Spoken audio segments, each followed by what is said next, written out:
Snack has played a huge part in my training camp. The protein, the ZMA, everything, the pre-workout, it's played such a major part in my training camp, keeping me healthy, keeping me recovered, keeping me feeling good, strong, and ready for my next workout.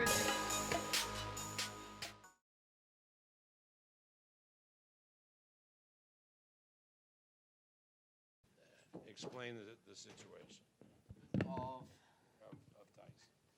Yeah, Tyson's okay. As you all know, as he's shown plenty of times before, that he's got a ton of heart, and that's what he had to show tonight. Otto, a man that was, fighting with the inspiration of his passing father, which I want to say he done proud, that's for sure. But it was one of those fights Tyson had to, although we all know Tyson's got the boxing ability and a skill set, but sometimes you have to be able to fight as well, and Tyson's shown that he's able to do that. Ben, over here, question for you. Did you feel like Tyson's, right in the front, did you feel like Tyson's body work was a difference? I mean, it seemed like he was really going hard to the body, especially after the cut. It seemed like he got pissed off, and I thought maybe slowed Otto's pace down a lot in the second half of the fight.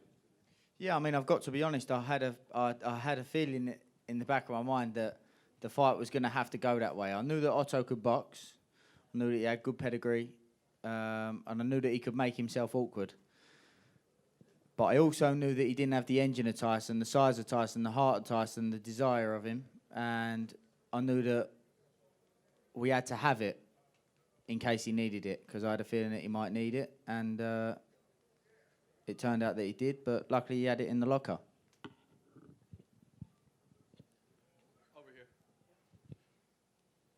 How much inside fighting did you work on during training camp? Yeah, we worked on quite a bit, Like I just said there, I had a feeling that I knew that obviously I didn't expect there to be a big cut and it to start that way, but I expected Tyson to dominate at distance in the early rounds. Then I had a feeling that Otto had to make a decision, which I didn't know whether he'd make. I didn't know if he'd look to try and close the gap up or if he'd look to keep it at long range. And if he kept it at long range as he slowed down, we worked on Tyson closing that distance and using his physical size to get the job done.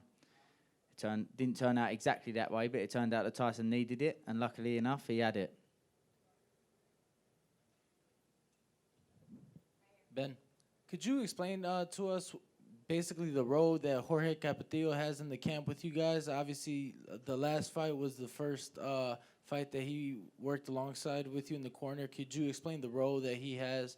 Today we saw him working on the cut, which he's not really known for. Could you kind of clarify that up, please?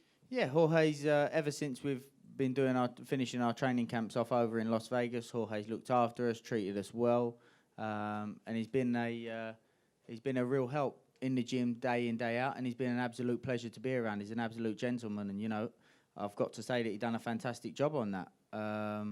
He got Tyson through from a cut in the third round, I think it happened, through to the 12th. So, I want to thank Jorge for that. I want to thank him for how he's treated us, how he's made us feel, and him just being an absolute gentleman. Like I said, he's helped us out in the gym. He's been an absolute pleasure and a massive asset.